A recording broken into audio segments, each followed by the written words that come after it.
Tere tulemast kuulama Bioteeka podcasti Terveks eluks. Saadet, kus avame tervise mitmekihilise maailma ja uurime teekondi tasakaalu, väe ning heaoluni. Siin põimuvad teadus ja sisetunne, kogemuslood ja ajatud tarkused, mis aitavad terveneda, kasvada ja elada täisväärtuslikku elu. Räägime kõigest, mida on vaja teada terveks eluks. Kuna tänapäeva maailmas on palju müra ja kiirustamist ja vähe lihtsalt olemist, siis enne kui sukeldume tänasesse teemasse, võtame hetke, et päriselt kohale tulla.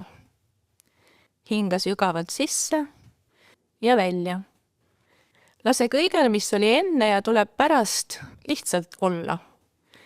Kujuta ette, kuidas iga sissehingamisega täitud värskuse ja rahuga ning iga väljahingamisega lased lahti kõigest, mis enam ei teeni.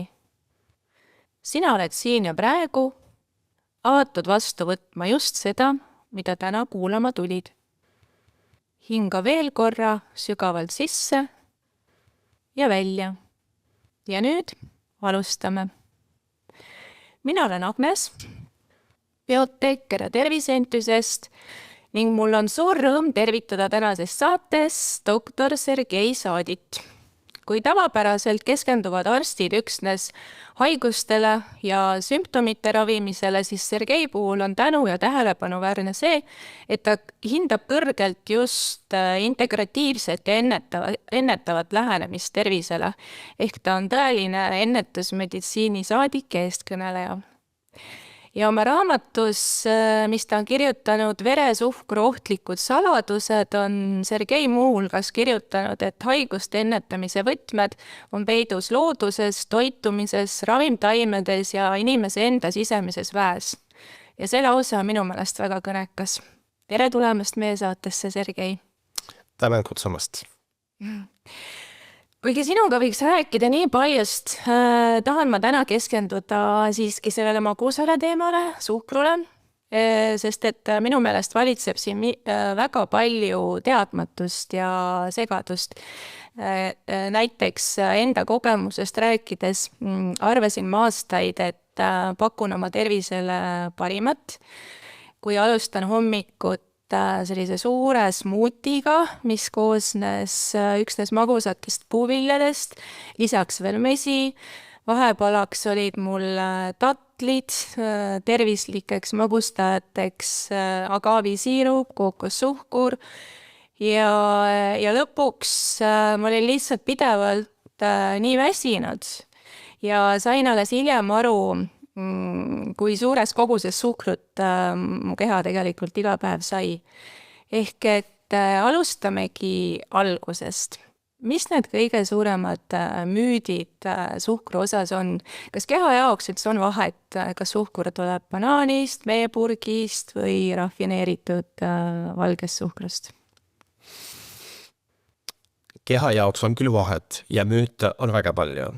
Ja see, mida sa oled ise hommikuti teinud, seda teeb umbes, oled 90% inimestest praegu, sest selline harjumus, kas midagi vahepalaks võtta magusamat pigem ja hommikusöögiks süüa süsivesikute rikkamat toitu, mis annaks sulle rohkem energiat, nagu seda energiat sul ei oleks ja sa tahad seda sellest toidust saada, aga tegelikult kogu see energia on sinu enda sees juba olemas rasva näol, talletatud rasva näol, enam siselundites või siselundite vahel. Ja nii palju seda suhkrut ei ole me kunagi varem söönud ja seda leidub igas asjas, igas toidus, tärkisse rikastes toitudes. Ja lihtsalt kui hakkad selle peale mõtlema, kui palju me igapäevaselt seda tarbime, täpselt nii nagu sinu jaoks ole see, vaata, selles on suhkur ja selles ka suhkur ja tegelikult ju puuvilja mahl, ka kodune puuvilja mahl, mingi pirnimahl või õunamahl on ju puhas fruktoosi tõmmis või mingisugune nagu siirup. Ja neid ongi peamised vead, mida inimesed teevad, arvates, et tegemist on tervisliku elustiiliga, et siis söövad süsivesikuid üle, söövad sageli, söövad siis, kui teised loomad ei söö ehk öösel ja no muidugi kõik ülejäänud suured vead, kroonilisse stressi, oma kodudes pidev istumine ja nii edasi võib väga palju veel põhjuseid öelda, miks me terved ei ole. Ja paljud tegelikult seostavad ju veresuhkrut diabeediga ja mõtlevad, et kui minul diabeeti ei ole, siis ega mina ei pea ju seda järgima või vaatama seda suhkrukogust, kuigi tegelikult on ju palju mõjusid, kuidas või mida veresuhkur meie kehale ja vaimule avaldab. Jah, neid on väga palju. See kiirendab vananemist, kahjustab veresooni, närve, silmi, tõstab vererõhku, põhjustab rasvastunud maksa, teeb tervislikust kolesteroolist kahjulikku kolesterooli, soodustab osteoporoos ja muude hõrenemise teket ja palju muud. Siis kõik või enamus kroonilistest haigustest on tegelikult meie elustiili haigused, meie valik. Ja see töötab, see süsteem ei ole nii lihtne. Meie keha toodab või aktiveerib erilisi geene, mis kas vastutavad meie heaolu ja pika elu ja meie kaitse näiteks pahaloomuliste kasvajate eest või ta vaigistab neid ja aktiveerib geene, mis vastupidi soodustavad seda, et me kiiresti ära kostume. Ja ainult meie käes on see, kas me aktiveerime õigeid geene oma õige käitumisega. Väga huvitav. Oma raamatusse kirjutad ka väga palju insuliini resistentsusest ja paljudel on see kindlasti täiesti arusaamatu mõiste, et seleta natukene, mida see endast kujutab? Insuliin on hormoon, mida toodab meie kõhunääre, näiteks esimest tüüpi diabeedi korral diabeedikud süstivad endale insuliini, sest nende kõhunääre seda ei tooda ja insuliini oleks vaja sellest, et toidust saadud glükoosi meie rakud saaksid utiliseerida energiaallikana. Ja kui me pikema aja jooksul, mõned inimesed juba lapsepõlvest saadik, liigtarvitavad süsivesikuid, et meie kehas saab süsivesikuid päev otsa, 365 päeva, ja meie rakud mingi aja pärast lihtsalt väsivad sellest ära ja ei taha enam seda vastu võtta. Aga me ei saa seda glükoosi kuidagi välja pissida, välja hilistada, me peame seda kas ära kulutama lihastes või talletama.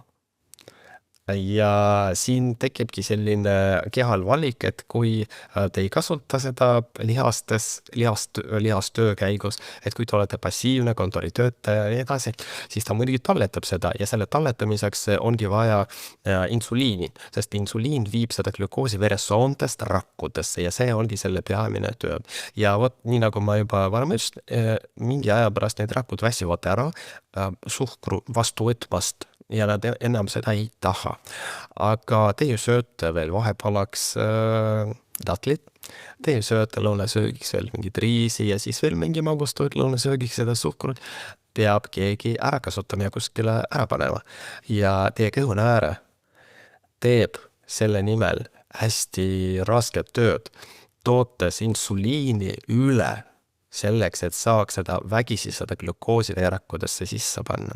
Ja selline vastupanu rakkude poolt liigse glükoosi vastu või suhtes ja liigse insuliini suhtes ongi insuliiniresistentsus. Sisuliselt insuliiniresistentsus on rakkude vähe tundlikkus või vähenenud tundlikkus insuliini tavaliste insuliinisignaalide suhtes, nagu alkohooliku puhul, et selleks, et see rakk reageeriks sellele insuliinile ja võtaks glükoosi sisse, kõhunääre peab tootma 5-10 korda rohkem insuliini, aga kui insuliini on palju, see kahjuks toob kahjulikke tagajärgi. Seda nimetatakse insuliini hüperinsulineemiaks ja hüperinsulineemia on enamuse krooniliste haiguste alus, sealhulgas ka pahaloomulised kasvajad, depressioon, ärevus ja veel terve hunnik igasuguseid terviseprobleeme. Ja erinevaid asju. Aga ütle, Sergei, millised need igapäevased harjumused ka just kui jutumärkides tervislikud võivad tegelikult viia veresuhkru tasakaalutuseni, sest ma arvan, et väga paljud ei tea. et on ju juba lapsest peale, et sa pead selle pudru ära sööma hommikul ja siis on, et apelsinimahl hommikul annab sulle C-vitamiini ja nii edasi, et mida, mis need on sinu tähelepanekud, sellised asjad, mis on nagu nii-öelda müüdid? Just väga õige. Siin muidugi peab mainima, et see, mis sobib, no ütleme kas enamusele või see, et sobib sulle või sobib mulle, ei pruugi kolmandale inimesele sobida.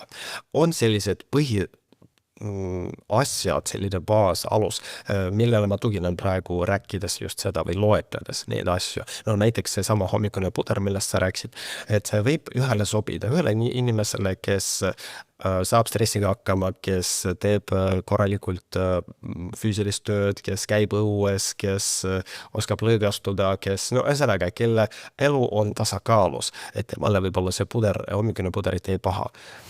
Aga teisele inimesele või nendele vaestele lastele, kes meil üldse õues enam ei käi ja mis neil sellest pudrust saadud energiaga teha, et muudkui talletada. Muidugi kõik eriti siis, kui enamus meist on praegu juba kas ülekaalus või mingisuguse ainevahetusliku häirega. Ma räägin just sellest, et ainevahetushäire ei tähenda seda, et inimene peab olema rasvunud. Naistel on menstruaaltsükli häired. Meestel on libido langus.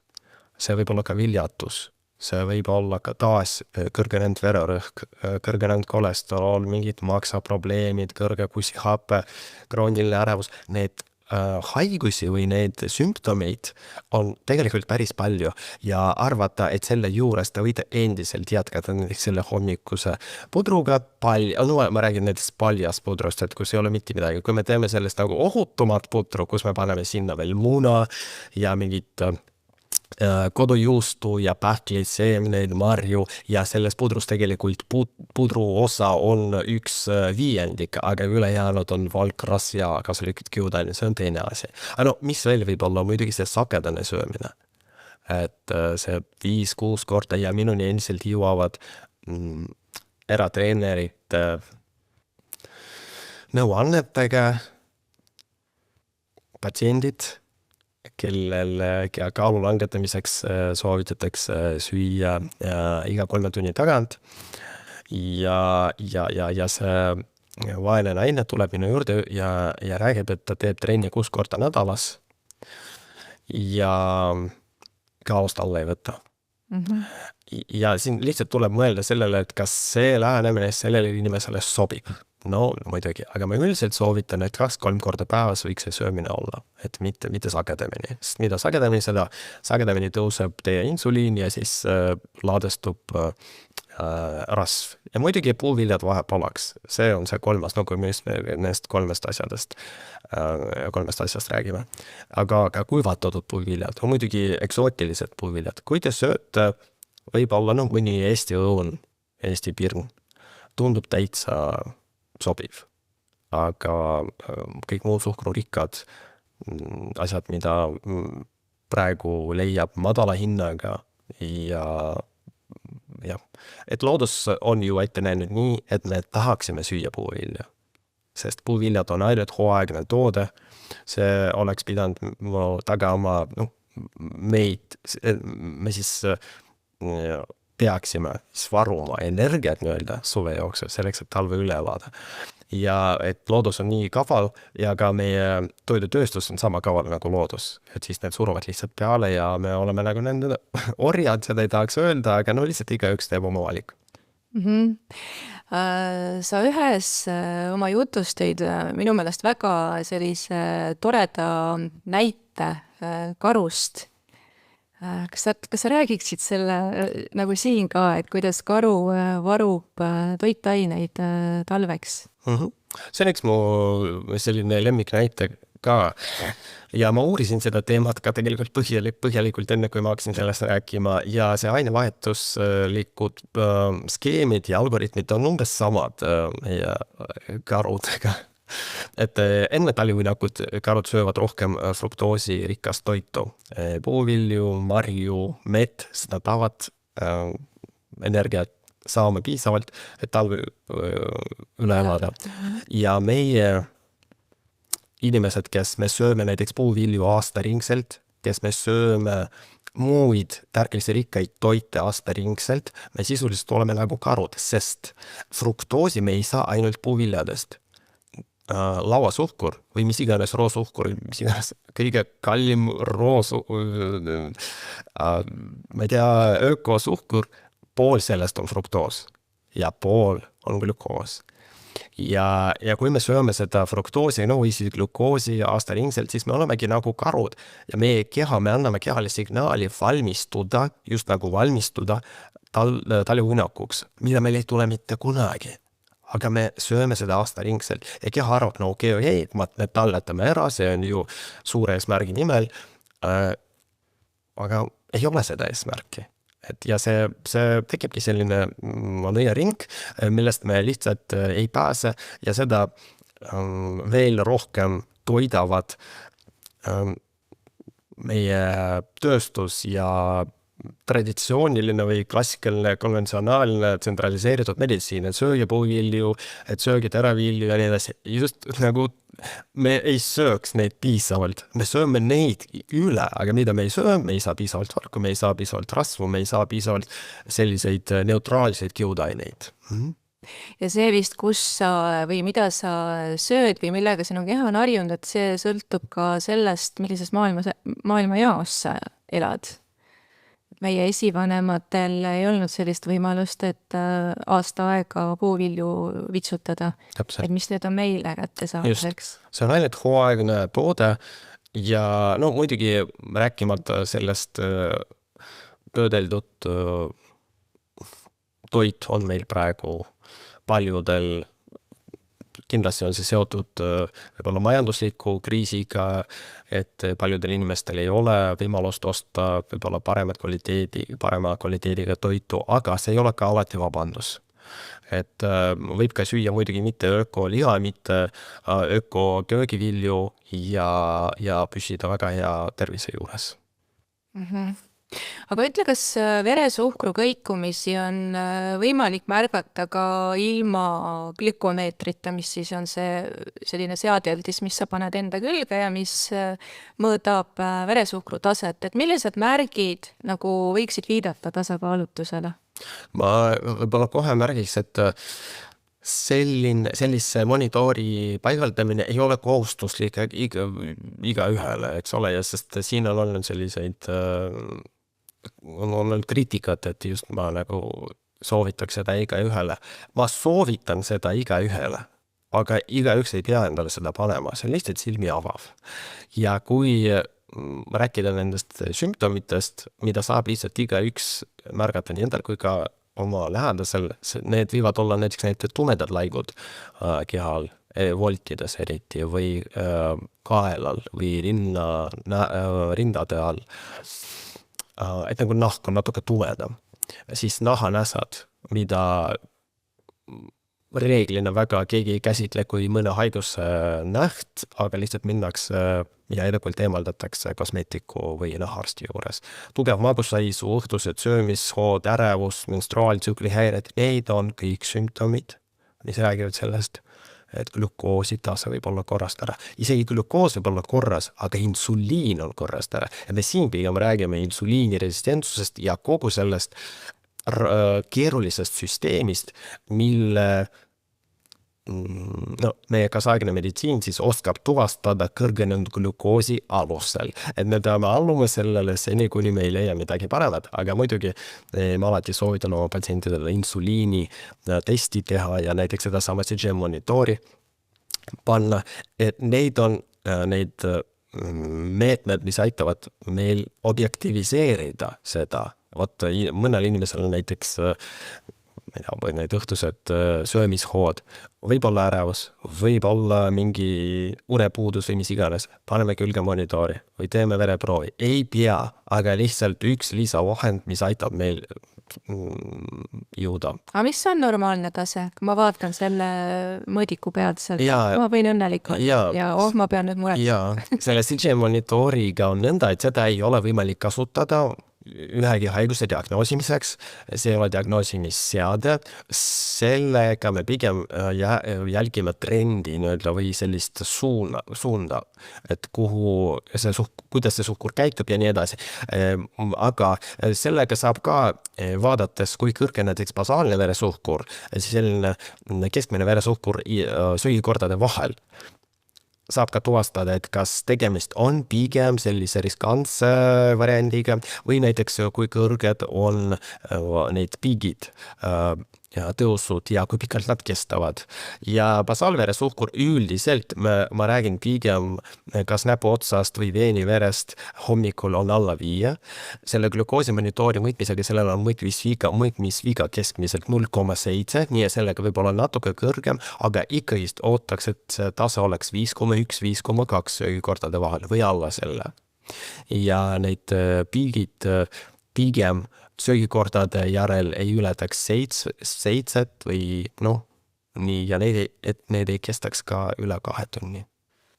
Aga millised oleksid need lihtsad ja tõhusad sammud, mida igaüks võiks juba kas või täna oma veresuhkru parema tasakaalu nimel teha, et ma olen kuulnud, et esimene on muidugi see proteiinirikas hommikusöök ja siis on veel nippe, et mis järjekorras sa peaksid midagi sööma või kas on mingid harjutused või... Jaa, nõus selle kõigega. Võib-olla millest ma alustaks, et söögi harvem, kuid korraga rohkem. Et 1-3 korda päevas on optimaalne söögikordade arv. Kuidas te neid ära jaotate nädala lõikes on teie asi. Et ei pea iga päev sööma kord päevas. Ei pea iga päev sööma 3 korda päevas. Võivad mõned korrad, kus te sööte 4 korda päevas. Aga siit lähtuvalt tuleb ka teine reegel. Et üritage süüa päeva esimesel poolel kõige rohkem ja õhtul kõige vähem. Ükskõik, kuidas te oma toitu ära jaotate päeva esimesel poolel. Aga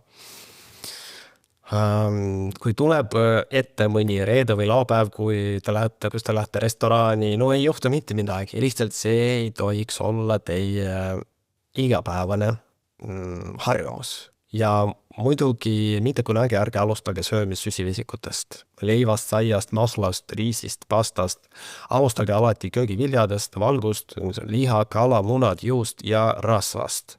Ja alles sööge lõpuks liikuge süsivesikute juurde. Käsitlege neid alati nagu magustoitu. Ka kõik riisid, pastad, saiad, mahlad, päris magustoidud, magusad kohukesed, kohupiimakreemid, magusad jogurtid, puuviljad, kuivatatud puuviljad, need on kõik desserdid, magustoidud. Muidugi see ei ole väga kooskõlas, kas siis minu meeles Ayurvedaga, kus magusad peab siis esimesena sööma, aga ei ole midagi teha. Jaa, et kui tahad seda magusampsu, siis sööd muu toidu kõige lõpus, saan aru, on nii? Jaa. Jaa. Aga räägi mulle sinu enda igapäevaelust natuke, sest mind alati huvitab, sa selgelt ka ise praktiseerid seda, mida sa õpetad. Et mida sa ise teed? Milline sinu selline igapäevarutiin välja näeb selleks, et sa tunneksid ennast hästi? Ma üritan varem magama minna. Et juba mitu aastat ma üritan magama minna 9-10 ja kõik minu sõbrad tuttavad juba teavad, et Saadi läheb magama vara, et talle ei helistata hilja, et teda ei kutsuta pidudele ja nii edasi. Ühelt poolt on see kurb, teiselt poolt nii nagu on.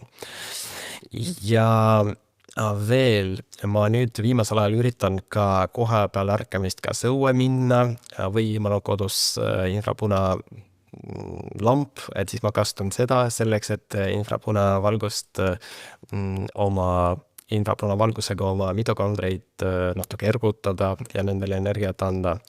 Siis ma teen vahelduvat paastu. Mul ei ole kindla skeemi, kuidas mina ise seda teen. Lihtsalt teen absoluutselt kaootiliselt. Et mõnel päeval söön kord päevas, mõnel päeval see on 2 korda päevas, mõnel päeval see on 3 korda päevas, üritan kõik oma söögikorrad ära mahutada 6-8 tunni sisse. Mõnikord ei söö hommiku ega lõunasööki, söön ainult õhtusööki ja mõnikord söön ainult hommikusööki ja enam ei söö, joon. Üritan ka paastuda vahepeal, no igal nädalal mul päris ei õnnestunud ikkagi see paast, aga 24 tundi võin ka vabalt ilma toiduta olla, kord paari nädala tagant. Ja trenn peaaegu iga päev, jõutrenn koos aeroobse trenniga, saun, iga kord kui lähen trenni, siis peaaegu iga päev 70-80 kraadi ja 15-20 minutit, no see on selline minu jaoks. Rohkem praegu käin pargis jalutamas, puid kallistamas ja nii edasi. Muidugi näeb ja kõlab päris võimelik natuke. Kui ma sellest teistele arstidele räägin näiteks, et küll olen nagu veidi selline aga see on see, mis mulle tundub ja annab mulle energiat ja hoiab minu tervist. Veel üks muidugi, ma teen neid hingamisharjutusi hommikul peale ärkamist ja enne magamaminekut teen kas koherentset hingamist 15-20 minutit või seda 4-7-8, et see lihtsalt rahustab mind, kuna ma olen natuke rohkem selline ärevam tüüp, siis jah, see ongi. Ja see sügav hingamine, ma ise olen ka märganud, et see kuidagi annab hästi palju nagu tervisele ja enesetundele ja kõike. Jah. Aga nüüd ma küsiks sinu käest sellised lõpuküsimused, mida me tegelikult küsime kõigilt, kes meil külas käivad. Kas sul on mõni raamat, tsitaat, laul või luuletus, mille sõnumit endaga alati kaasas kannad? Midagi, mis sind alati inspireerib või innustab või toetab? See võib-olla ei ole tsitaat, aga lihtsalt üks mõte, et iga inimene saab ennast aidata ja välja ravida ainult ise. Siin ei ole vaja ei arste ega kedagi muud kõrvalviibijad, abistajad. Võib, aga ei pea. Kõik taastumiseks ja terviseks või terveks eluks on meie enda sees ja tuleb lihtsalt oma keha kuulata. Ja see on see soovitus, mida oma patsientidele annan. Väga nõus sinuga. See ise vastutuse võtmine, mitte ootamine, et keegi tuleb ja teeb mind terveks või keegi tuleb ja teeb mind õnnelikuks. Jaa, täpselt. Ja see ei ole mingi kurb tõde, aga see on pigem nagu motivatsioon või innustamine, et see on ju ühelt poolt imelihtne, teiselt poolt väga raske. Jah, aga teostatav. Jah, see annab ju inimese mugavustsoonist välja siiski, et peab ise midagi tegema. Aga selles mõttes see kindlasti ei ole kurb tõde, pigem nagu selline, see ongi nagu see, mis tegelikult toimib. Jah. Kui peaksid valima 3 kõige olulisemat asja, ma tean, et sa siin nüüd podcasti jooksul ka jagasid palju nõuandeid, aga kui sa peaksid valima 3 kõige olulisemat, mis toetavad heaolu ja tervist. Mis sa ütleks? Mis need 3 asja oleksid? Ma ütleksin, esikohal on alati loodus, kontakt loodusega. Päike, maandamine, paljajalu, jalutamine, ujumine, kontakt loomadega, mis iganes muu vorm. Teine on stressi maandamine läbi mediteerimise, palvetamise, hingamisharjutuste, võivad ka olla tai chi, tsegung ja massaaž, lihtsalt taas igaüks leiab enda jaoks. Ja paastumine oleks 3. kohal, kas või 1 kord 10 päeva tagant, 24 tundi või pikemad, sagedasemad paastumised. Et teadus praegu pooldab ja hakkab pooldama aina rohkem paastumist edaspidi. Igasuguste haiguste ennetamiseks ära võiks. Muidugi paastumine on see hästi pikk teema, aga kas ma võin lihtsalt sellise löökküsimuse küsida, et kuidas sa paastud, kas sa jood siis ainult vett? Paastun erinevalt, pigem teema nõus. Võib ka paastuda selleks, et sellist aluselist tasakaalu taastada. siis enne paastu, siis ei söö ja enne paastu ja pärast paastu ei söö näiteks loomset toitu. See natuke no ütleme nii veidi teistsugune teema juba. Aga kui tahta lihtsalt kergelt lihtsalt paastuda, siis lihtsalt lõpetadki näiteks, et ma söön viimast korda kell 6 eelmisel õhtul ja järgmisel korral söön ülejärgmisel päeval hommikul, et mul tegelikult tuleb veidi rohkem kui 24 tundi. Kui ma olen väga näljane, siis ma näiteks võin järgmisel õhtul, kus on 24 tundi täis, ma võin süüa näiteks midagi kerget. No mis see kerge olla, võib olla mingi salat idalnitega, et see juba täidab oliiviõliga. Ma nii range selles ka ei ole, ma olen kindlasti inimene ja ma mõnikord panen endale eesmärgiks, et ma ikkagi teen paastupäeva, aga no ei jaksa, et kas keegi helistab, lähme välja või kas ma ise magasin halvasti sel ööl ja see söögis on nii tugev, et ma ikka rikun seda paastu. Ma kutsun ka üles ennast mitte väga karistada selle eest, et lihtsalt võtta rahulikult, analüüsida ja siis teha järgmine kord võib-olla natuke paremini. Ja väga nõus, et mitte võtta õige korraga üks samm, eks ju, niimoodi. Jaa. Vaikselt. Jah, et võib-olla ühel hetkel teeme sinuga veel mingi toitumise podcasti, sest sa tead sellest tõesti väga-väga palju ja see on hästi põnev teema ka. Aga jaga meiega oma viimase aja suurimat elamust taipamist või ahhaa-momenti, see võib olla mis iganes, kas või käisid teatris või... No see võib-olla ei ole nüüd viimase nädala või kuu ahhaa-moment. Aga lihtsalt see on nii oluline minu jaoks, see oli tõeline ahhaa ja nii silmi avav, et ma olen siiani vaimustuses, et vähk on metaboolne või siis ainevahetuslik haigus ja seda saab ainevahetust mõjutades ka tõhusalt ennetada ja no välja ravida ma ütlen siin, taas ei tähenda seda, et ma kellegi vähke olen välja ravinud. Iga inimene on individuaalne ja see on pikk teekond ja nii edasi, aga see on minu avastus, et see geenidega on seal pistmist umbes 5-8% juhtumitest. Nii et